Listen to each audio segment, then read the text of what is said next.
O camarada mandou aqui, fantasma comunista aqui, Loconte Machado, quais as soluções dentro do que propõe o marxismo e a social-democracia para um problema que é cada vez mais mundial, o déficit habitacional? Ai, caramba. Posso começar, Oscar? Pode ser. Fantasma Comunista é um criador de conteúdo do TikTok, ele tá migrando pro YouTube, inclusive. Bacana. Bem gente fina. Déficit habitacional. Senhor Estado vai ter que agir. A União Soviética não tinha déficit habitacional. Fato. Tá? E não só não tinha déficit habitacional, como a estrutura urbana, até hoje, inclusive a estrutura urbana de Moscou, por exemplo, ela é incomparável com qualquer capital europeia. Eu fiquei extremamente decepcionado com essa resposta do Gustavo Machado. Né? Mas o Loconte também falou e você não ficou decepcionado? Não, porque assim, não é uma questão de descredibilizar e rebaixar a opinião que o Loconte deu. É porque eu já conversei e converso frequentemente com o Loconte sobre esse assunto e já sei a opinião dele. Eu fiquei decepcionado com a fala dele porque eu esperava que um marxista, e principalmente um marxista que tem tão profundo conhecimento da literatura, e não só um profundo conhecimento da literatura, mas um entendimento da literatura enquanto reverberação dos problemas reais da sociedade. E, como eu frisei bem na minha pergunta, eu deixei bem claro na minha pergunta, o déficit habitacional é um problema mundial. Mundial. Ele não acontece só na periferia do capitalismo, ele não acontece só no Brasil, na Argentina, em África, ele acontece nas nações consideradas desenvolvidas. Eu achei que ele fosse trazer uma explicação mais aprofundada e não simplesmente usar o exemplo da União Soviética. E usou um exemplo ruim. Porque, olha só, por mais que eu seja fã, entre aspas, dos processos de melhoria da classe trabalhadora, principalmente no que diz respeito a processos básicos, alimentação, saúde, educação, moradia, que aconteceram na União Soviética, não dá para simplesmente dizer que não havia déficit habitacional na União Soviética. E aí o Gustavo Machado talvez revela um não conhecimento sobre o que é déficit habitacional. Por quê? Talvez, tá? E aqui é uma suposição, talvez ele entenda que déficit habitacional seja simplesmente a pessoa ter uma casa e a pessoa não ter uma casa. E não é isso, tá? O déficit habitacional, ele pode também ser uma pessoa que mora em uma condição degradante, não tem saneamento básico, não tem eletricidade, não tem água. Uma pessoa que mora em um local desses, ela está dentro do percentual de déficit habitacional. Então, assim, ela tem uma casa, mas ela mora numa casa em que as situações humanas dessa casa, as condições humanas dessa casa não são aceitáveis. Ela está dentro do que é considerado déficit habitacional. Fazer uma abordagem teórica ajustada, coadunada com a prática, para citar apenas um exemplo, foi uma decepção para mim. Ele não sabe o que é deficiência habitacional. Não sabe. E tratou um problema crasso do trabalhador de maneira superficial. Isso, para um marxista, isso é uma vergonha. Mas o Gustavo Machado se tornou um merda. Não. Ele continua sendo um cara muito bom. E por isso a minha decepção. Quando eu fiz a pergunta, eu imaginei que ele fosse me trazer mais informações. Mas pelo que eu estou vendo aqui, eu que tenho que passar informação para ele. E olha que eu sou um merda no que diz respeito, eu sou irrelevante no que diz respeito a conhecimento marxista. Mas nesse assunto aqui, que é um assunto específico da classe trabalhadora mundial, que é moradia, é coisa substancial, ele não sabe. Vamos pensar o seguinte, gente. Qual seria a resposta que eu imaginaria, uma resposta mais ampla? No Brasil, os números mais precisos são: no Brasil nós temos 90 milhões de moradias. E aí, moradia de novo, choupana, chalé, apartamento, uma casa na rua, na fazenda ou numa casinha de sapê. É assim que se fala a música? Não sei, mas enfim. Né? Na rua, na chuva, na fazenda ou numa casinha de sapê. Enfim, são 90 milhões de habitações. Dessas 90 milhões, 11,4 estão vazias. E aí, olha o outro número contrastante disso. Nós temos 6 milhões de pessoas sem moradia. Ou morando de maneira não digna, morando em lugar que não tem cuidados sanitários, que não tem água, que não tem luz, que também é considerado déficit habitacional. Então, assim, a gente tem o problema aqui do Brasil e de todo lugar no mundo, diferentemente da União Soviética, não é escassez material, não é escassez de recursos, porque o número está dado. Existem 11,4 milhões de habitações disponíveis, vazias, e 6 milhões de pessoas precisando. Ou seja, daria para comportar todo mundo, daria para todo mundo ter a sua casa e ainda iria sobrar. E aí, por que o marxismo, e é isso que eu esperava que o Gustavo Machado respondesse, por que o marxismo resolve esse problema?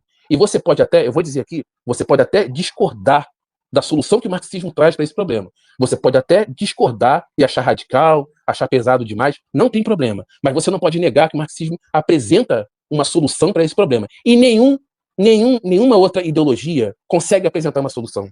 Assim, a gente não está falando aqui do Vitor, do meu irmão que está aqui, alugar uma casinha para ele poder ter uma renda extra. Embora isso seja prejudicial, mas é outro contexto. Tá? A gente não está falando disso, do Vitor pegar um dinheiro a mais para complementar a renda dele. Não está falando disso. Está falando de mega empresas do ramo imobiliário, entendeu? Que compram casas baratas e simplesmente seguram. Oi? Vou te contar um caso aqui. Eu tive uma unidade em Nova Iguaçu. Te dar um exemplo, né? Em Nova Iguaçu. Aí o cara tinha ali em cima da Promoinfo. Então o cara tinha o meu curso preparatório, tinha um cara que fazia coisas de dentista que a gente não sabia muito bem o que era, a gente sabia que era alguma coisa de dentista. Não sei se era um laboratório para fazer dentadura, não sei como é que, prótese, essas coisas, eu não sei como é que funcionava. Era como se fosse uma fabriqueta de alguma coisa relacionada a dentista. Ele tinha de música e tinha uma contabilidade. Então, cara, ele tinha uma quantidade X de coisas que ele alugava. E aí ele simplesmente pediu, porque falou que ia fazer uma obra e tal. Enfim, até hoje, o cara não concluiu a obra. Perdeu, vamos dizer assim, perdeu os aluguéis. Mas quando ele fez a reunião lá com todo mundo que alugava lá, alguém levantou para ele essa situação. Não, mas pô, você ganha um dinheiro com esses aluguéis e tal. Aí ele falou, não, mas igual isso aqui eu tenho uns 30 parados. É melhor, aí ele falou, é mais barato. Ele falou assim pra gente, é mais barato às vezes não ter vocês. Vocês atrapalham, assim mesmo, cara. Entendeu? A especulação imobiliária é o seguinte: se não tem imóvel para alugar, o preço do imóvel que está para alugar aumenta. É lei da oferta e da demanda. Quanto menos disponibilidade daquele produto no mercado, mais alto é o valor desse produto. Não é assim que funciona o capitalismo? É assim, gente? É assim que funciona o capitalismo, né? Lei da oferta e demanda. Tem pouco, vai ser mais caro. Né? A gente pode ver isso com o que está acontecendo na crise do ovo lá nos Estados Unidos. Né? Que as granjas estão com problema de surto de gripe aviária. E aí, escassez de ovo no mercado, o preço do ovo aumenta, o governo está indenizando por galinha abatida, e aí os granjeiros viram que é mais negócio criar galinha infectada e abater, porque vão receber mais, do que produzir ovo. Esse é o livre mercado que vocês tanto dizem que vai resolver os problemas. A gente tem o governo, o Estado pagando, ali, pagando, vai lá. E mesmo assim os caras viram que é mais lucrativo vender galinha infectada para o Estado, em forma de indenização, do que vender o ovo que seria produzido por ela. E que se dane se está tendo um surto de gripe aviária. E que se dane se vai ter uma pandemia em função disso. E que se dane se não tem ovo. As pessoas estão podendo comer ovo. Porque a prioridade não é o atendimento da necessidade das pessoas se alimentarem. A prioridade não é a saúde das pessoas, e sim o lucro. Entendeu? Então, assim, a especulação imobiliária, ela faz isso.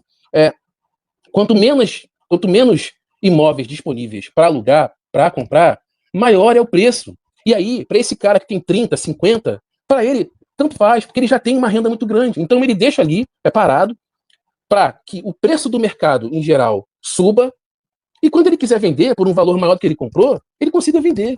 Tem um outro problema, que também é fruto do capitalismo, que piora ainda algo que é muito ruim, que é o chamado Airbnb, ou Booking, né? Mas o Airbnb é o mais famoso. Por quê? Quando o Airbnb ele chega numa cidade, ele já foi proibido em Nova York, eu acho que em Roma, na Inglaterra, enfim. Algumas cidades já proibiram o Airbnb. Por quê? Gente, de novo, olha só, o marxismo, ele se apega em teorias que vão reverberar em problemas do dia a dia. Olha como é que a análise ela é material, diferentemente de utópico, como as pessoas falam. Pensa comigo, você que está assistindo isso aqui. Se você tem um imóvel perto da Zona Sul, lá do Rio de Janeiro, aqui do Rio de Janeiro, Leblon, você tem um imóvel lá. Você aluga para uma família e eles pagam R$3.000 de aluguel. Eu tô chutando, pensa que deve ser muito maior que isso, né? Zona Sul. R$3.000 de aluguel. Todo mês você ganha R$3.000 pelo aluguel daquele imóvel. Aí, vem uma proposta para você e fala o seguinte, olha só, se você colocar no Airbnb, você pode ganhar esses R$3.000 de aluguel em uma semana. Cara, você vai pensar, pô, calma aí, no lugar de ganhar 3 mil no mês, eu ganho 12 nisso aqui. É claro que você vai optar pelo lucro, pelo maior lucro. E aí, o Airbnb, quando ele chega nas cidades, ele faz isso. Algo que já é deficitário, que é a disponibilidade de imóveis, se torna mais, porque as pessoas que têm imóveis para serem alugados, a gente não está falando de comprar, está falando de alugar, elas disponibilizam esses imóveis para o Airbnb, não disponibilizando para aluguel. Só que, quando um turista está lá, passando um final de semana, ou fazendo uma orgia, né, como já aconteceu casos, em uma casa alugada pelo Airbnb, é menos uma família com uma casa para morar. É menos uma família com uma casa para morar. Então, o Airbnb está sendo uma praga no mundo todo. Está sendo uma praga. Prova disso é que, ano passado, houve protestos, que aí você mistura um pouco com xenofobia também, tá? Mas você tem protestos em Barcelona, protestos para não turismo.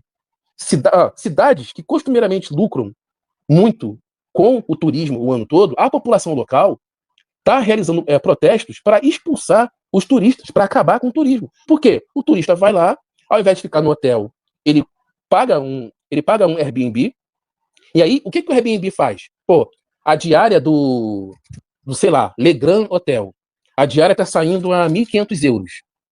Pô, se está saindo a 1.500 euros, eu vou cobrar 1.300 aqui, no meu imóvel. Entendeu? Porque o preço do Airbnb, ele acaba sendo pareado pelo mercado. Não tem regulamentação.